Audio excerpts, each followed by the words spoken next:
Merde, j'ai oublié. Merde, ça vient de commencer. Aujourd'hui, attention, on reste dans la thématique ghetto. Vous avez vu que j'ai en pull du Wu-Tang qui parle d'argent parce que c'est du rap. Les rappeurs font que ça, parler d'argent. Et une casquette d'Efro. Enfin, une fausse casquette d'Efro.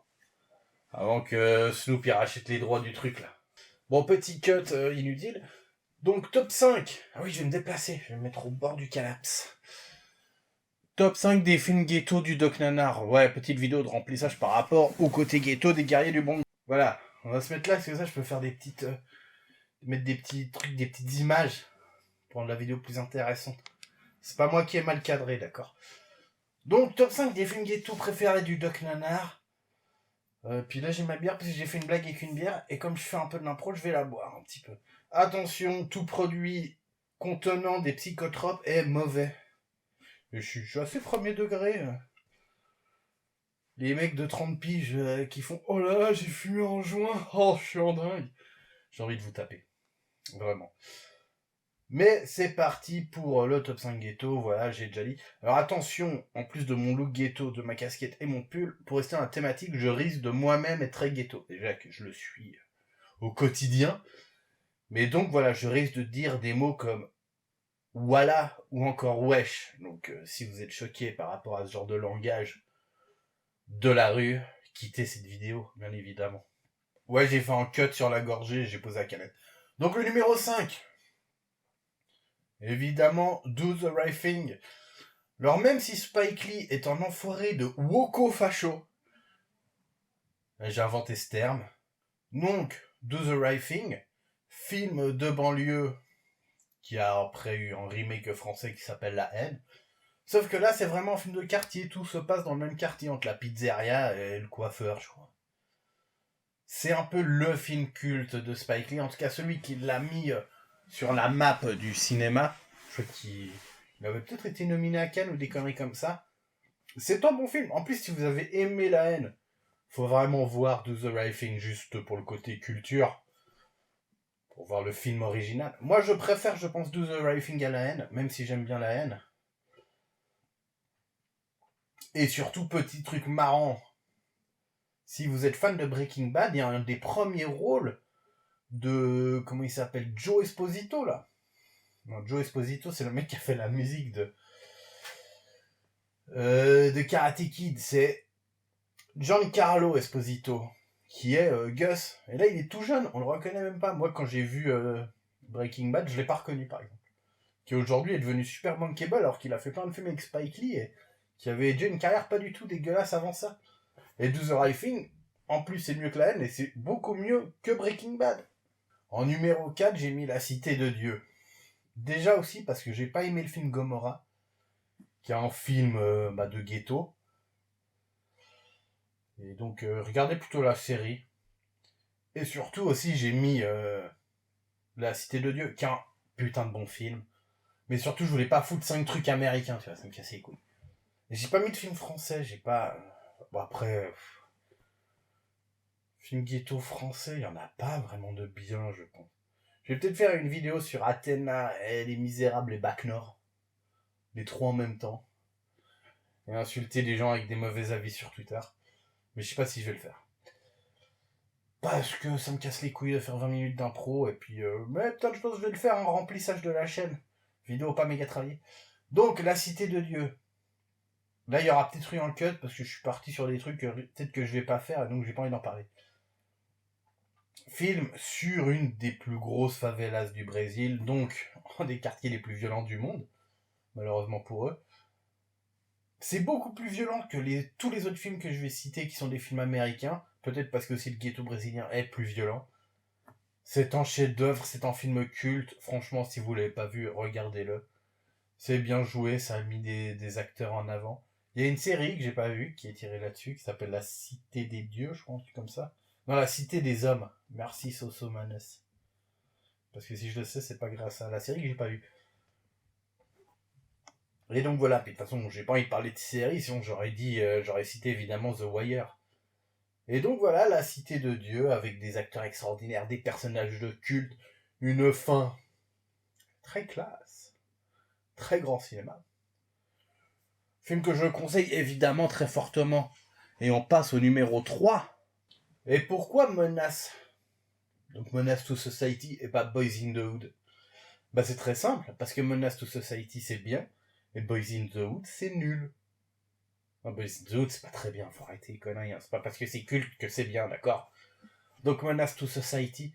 Alors on avait parlé très rapidement, parce que j'avais chroniqué un film qui malheureusement la version entière s'est fait supprimer par YouTube, qui est The Method avec le héros de Menace to Society, où il y avait même une scène de braquage d'épicerie comme dans Menace to Society, film qui s'appelle La Méthode.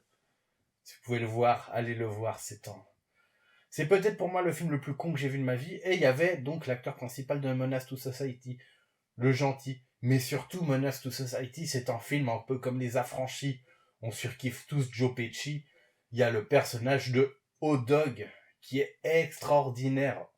Un de mes personnages de Kaira préférés, parce que des fois, dans les films de gangsters, il y a le côté « Ah, est-ce qu'ils humanisent trop les gangsters ?» O-Dog, c'est un fils de pute. C'est un gros connard, un gros méchant, un gros... Ouais, il tue des gens tout le temps, quoi. Il est hyper méchant, il tape même des crackheads, ce salaud. Alors qu'il avait proposé de le sucer. Je sais pas si je parle bien des films que j'aime bien.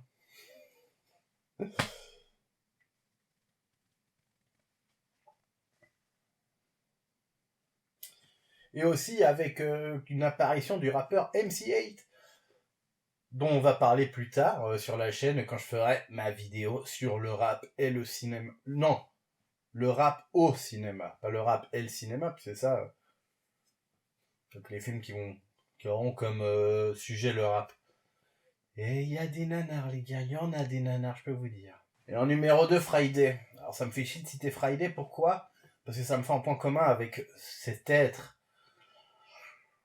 médiocre qui est Quentin Tarantino. Genre, il met Friday dans son top 10 des meilleurs films des années 2000, je crois, un truc comme ça. Alors, faut pas déconner. Mais quoique, ce Friday est un très grand film, c'est l'anti-Menace to Society. Alors, dans Menace, il n'y a pas Ice Cube. Dans Boys in the Hood, oui. Et en gros, Menace Friday, c'est un hood movie, voiture. C'est un hood movie, ça se passe dans le ghetto. Sauf que c'est le vendredi après-midi d'un mec totalement normal. De deux mecs totalement normaux qui vont passer leur journée à glander, à rien foutre, devant leur appart. Et surtout, il y a aussi Zeus, rest in peace. Tommy Lister, acteur que j'aime beaucoup. Ouais, désolé, je suis un petit gaz de la binge. Friday, c'est vraiment un film qui mérite d'être vu. Et surtout, le voir peut-être après les trois autres films que j'ai cités avant, parce qu'il y a vraiment ce côté fait en réaction. Genre oui, le ghetto américain, c'est violent, les mecs se tirent dessus, mais il n'y a pas que des gangsters. C'est aussi, en gros, complètement à contre-courant de Ice Cube, quand même le rappeur de NWA, donc premier groupe de gangster rap, et qui fait là un personnage, il fait le mec totalement banal, comme je pensais... Bon, je sais pas le pourcentage, parce qu'aux États-Unis, dans certains quartiers, c'est chaud, hein, Compton. Hein. Je sais pas combien de jeunes font pas partie de gang en pourcentage, mais bon, bah, en tout cas, tu vois, plus de la moitié, c'est sûr et certain. Mais tu vois, c'est Ice Cube qui sort de son personnage. En vrai, c'est plus un personnage, le côté Kaira chez Ice Cube. Mais qui joue ce mec sympa, qui se fume un petit spliff le vendredi, qui s'est fait virer, qui est dans la merde et qui traîne avec son pote rigolo, Chris Tucker. Et c'est réalisé par le réalisateur qui va faire derrière NWA, qui est par contre pas bien. Parce que j'en parlerai dans le rap au cinéma, dans cette vidéo-là. Oui, parce que bon, le ghetto. Là, c'est que le ghetto. Donc Friday, vraiment, c'est un film à voir, qui est intéressant. Mais plus à voir après avoir vu quelques films. Puis il sort après, Boys in the Hood et Menace to Society. C'est le film ghetto qui est l'anti-film ghetto, qui a été fait en réaction à tous ces films ghetto. Et le dernier, le premier. Alors, peut-être que je dis de la merde, parce que j'ai moins, peut-être un mec qui étudie plus le cinéma, un mec étudiant en cinéma, il me dirait, ben non, c'est le contraire, c'est celui qu'on cite le plus. Grande respiration.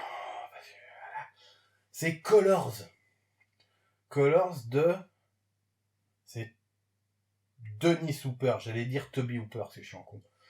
Donc Denis Hooper, c'est le mec qui a fait Easy Rider. Alors Easy Rider, c'est un film avec... C'est un des premiers films, je crois, qui est avec Nicholson. Et c'est des hippies à moto qui font de la moto et qui se défoncent la gueule. Et qui traversent les États-Unis. Et en fait, Colors, c'est le premier film sur ce qui va être les deux plus gros gangs limites américains, si tu comptes pas les Hells Angels, ou même je pense ils sont moins internationalisés, ils se sont moins internationalisés que les Hells, mais c'est deux gangs énormes. En fait, c'est sur un peu un film sur un peu la naissance des Bloods et des Crips.